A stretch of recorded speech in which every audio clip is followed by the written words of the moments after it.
Hello there, my friend. Come and relax here by the fire.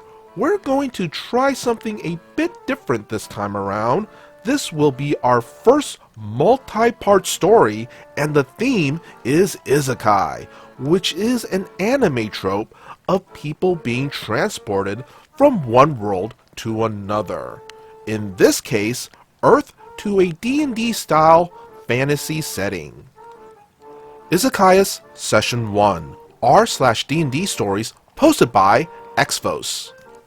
Okay, so Session 1 of the Isekai campaign has come to a close. Not terribly much happened, so I'll keep this brief, but first some background. I called each of them ahead of time and gave each player, 4 as of now, to be joined by a 5th in the near future, 30 minutes to pack their things. Anything they had in their homes is fair game. They were to take a picture of the items and send it to me within that time frame. That would be their inventory. Also, names are changed for anonymity. The players entered a portal and were transported to another world, as you do, and Truck-kun was not needed.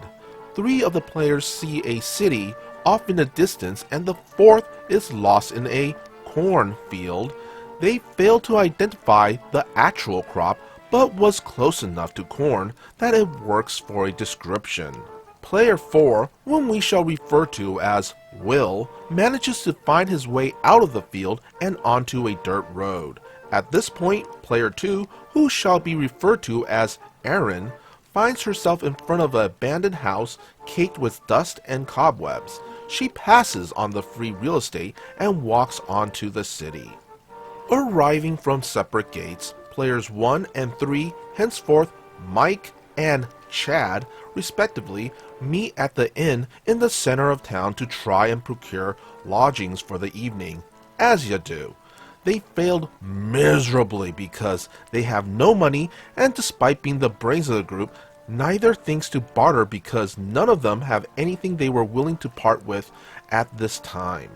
Leaving the inn, they run into Will and Aaron, and using D&D logic, decide that a temple will put them up for the night at no cost. Luckily for them, their god, played by yours truly, saw fit to be merciful this day, and indeed were correct. They were fed and given lodgings for the night.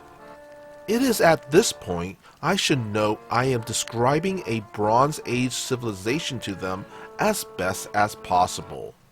In the morning, they literally spell out that they are from another world. The priest then hastily runs off and the party gets spooked and leaves the city of Uruk quickly and travel north to the city of Zaradesh.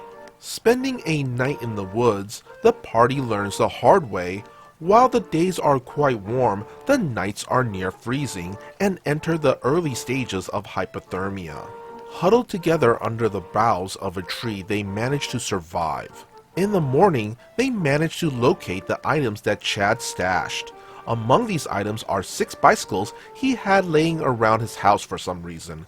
He sent pics to prove it. The party then bikes the rest of the way to Zaradesh.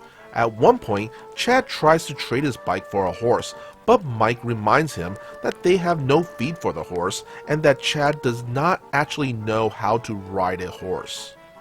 In Zaradesh, they learn that the City of Kings, Agrabah, is where one learns magic. This city is a month's travel south. They spend the night at another temple, and the following morning they head south and try to avoid Uruk. On the bicycles, they make good time and manage to get to the abandoned house Aaron found before. It's almost as if God put it there, knowing full well they need it later. Weird.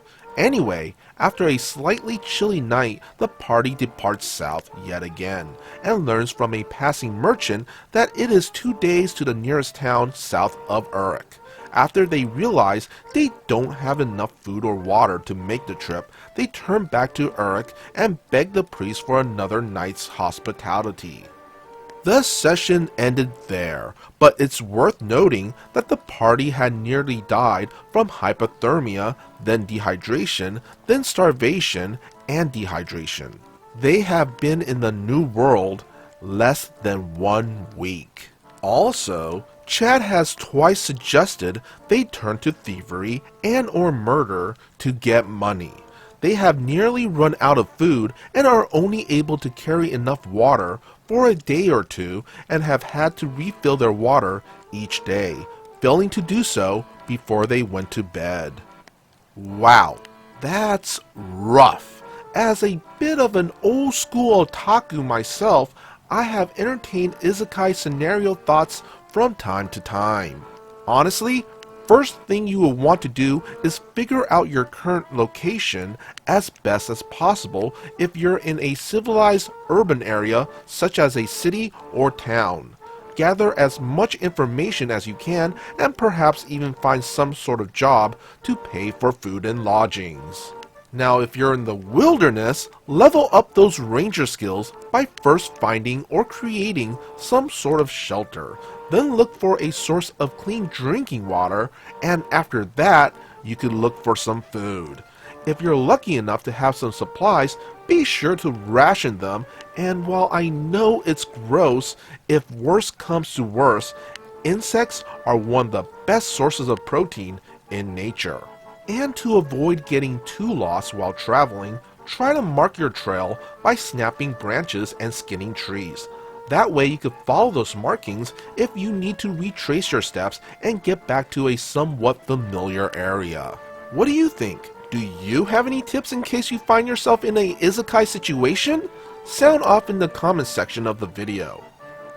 And that's our story. Be sure to hit that like and subscribe button for more future content. Also, if you would kindly follow the socials posted in the description, that would be amazing. As always, be good, be great, be awesome.